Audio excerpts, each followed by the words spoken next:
जटाटवी गलज्जल प्रवाह पावितस्थले कलेवलम्ब्य लम्बितां भुजङ्गतुङ्गमालिकान्तमड्डमड्डमड्डमन्निनादवड्डमर्वयं चकार चण्डताण्डवं तनोतु नः शिवः शिवम्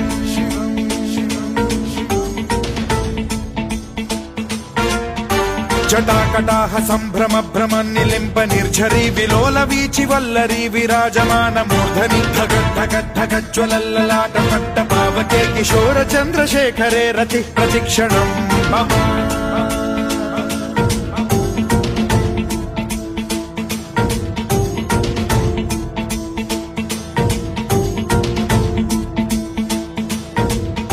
धराधरेन्द्र नन्दिनी विलास बन्धु बन्धुरस्फुरद्दिगन्त सन्तति प्रमोदमान मानसे कृपा कटाक्ष धोरणी निरुद्ध दुर्धरापदि क्वचित् दिगम्बरे मनो विनोद मेतु वस्तुनि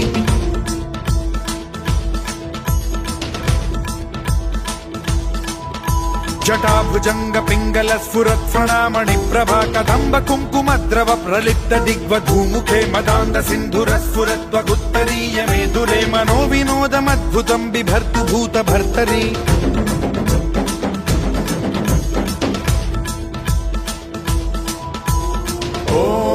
ॐ नमः शिवाय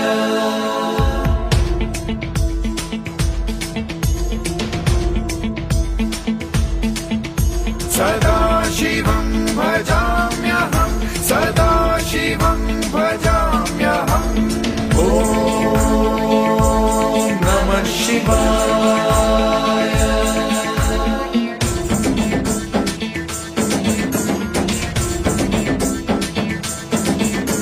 सहस्रलोचन प्रभृत्य शेषलेख शेखर प्रसून धूलि धोरणी विधूसराघ्रि पीठ भूभुजंग राजमालया निबद्ध जाट जूटक श्रियै चिराय जायतां चकोर बन्धु शेखरः ललाट चत्वरज्वल धनञ्जय स्फुलिङ्ग भानि पीत पञ्चसायकं नमन्निलिम्प नायकं सुधामयूखलेखया विराजमान शेखरं महाकपालि सम्पदे शिरोजटालमस्तु नः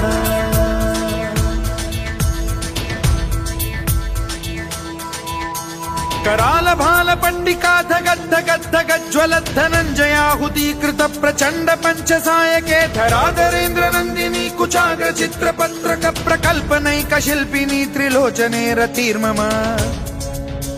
नवीन मेघमण्डली निरुद्ध दुर्धर स्फुर कुहूनि शीथिनी तमः प्रबन्ध बद्ध कन्धरः निलिम्प निर्झरीधरस्तनोतु कृत्ति सिन्धुरः कलानिधान बन्धुरः श्रियं जगद्धुरन्धरः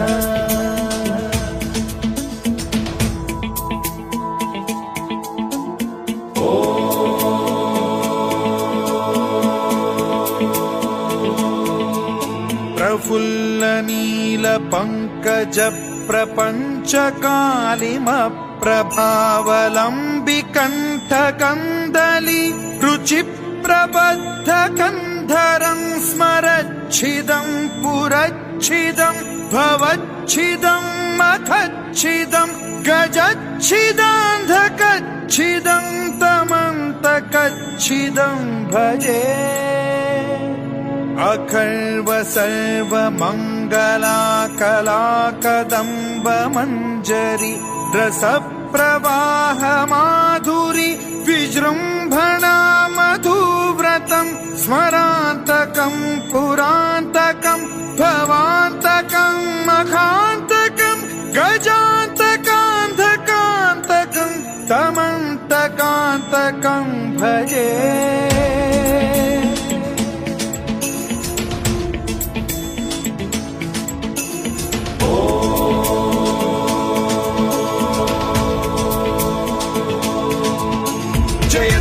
भ्रविभ्रम भ्रमद्भुजङ्गमश्वसद्विनिर्गमत्क्रम स्फुरत् कराल भाल हव्यवाढ्यमिद्धिमिद्धिमिध्वनन् मृदङ्ग तुङ्ग मङ्गलध्वनिक्रम प्रवर्तित प्रचण्ड ताण्डवः शिवा स्पृशद्विचित्र कल्पयोर्भुजङ्ग मौक्तिकत्रजो गरिष्ठ रत्नलोष्टयो फुरुद्विपक्ष पक्षयो कृष्णारविन्द चक्षुषो प्रजामही महेन्द्रयो समप्रवृत्तिकः कदा सदा शिवं भजाम्यहम्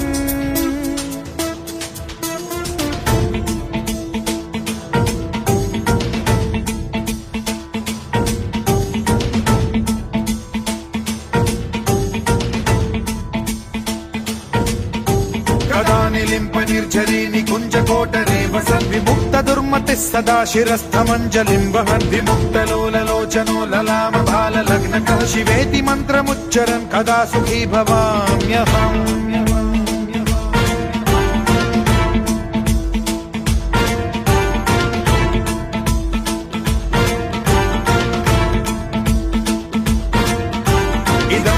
नित्यमेव मुक्तमुत्तमोत्तमं स्तवं पठन् स्मरन् ब्रुवन्नरो विशुद्धिमेति सन्ततं हरे गुरौ सुभक्तिमाशु याति नान्यथा गतिं विमोहनं हि देहिनां सुशङ्करस्य चिन्ता विमोहनं हि देहिनां सुशङ्करस्य चिन्ता विमोहनं हि देहिनां सुशङ्करस्य चिन्ता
Om Namah Shivaya, Om Namah Shivaya.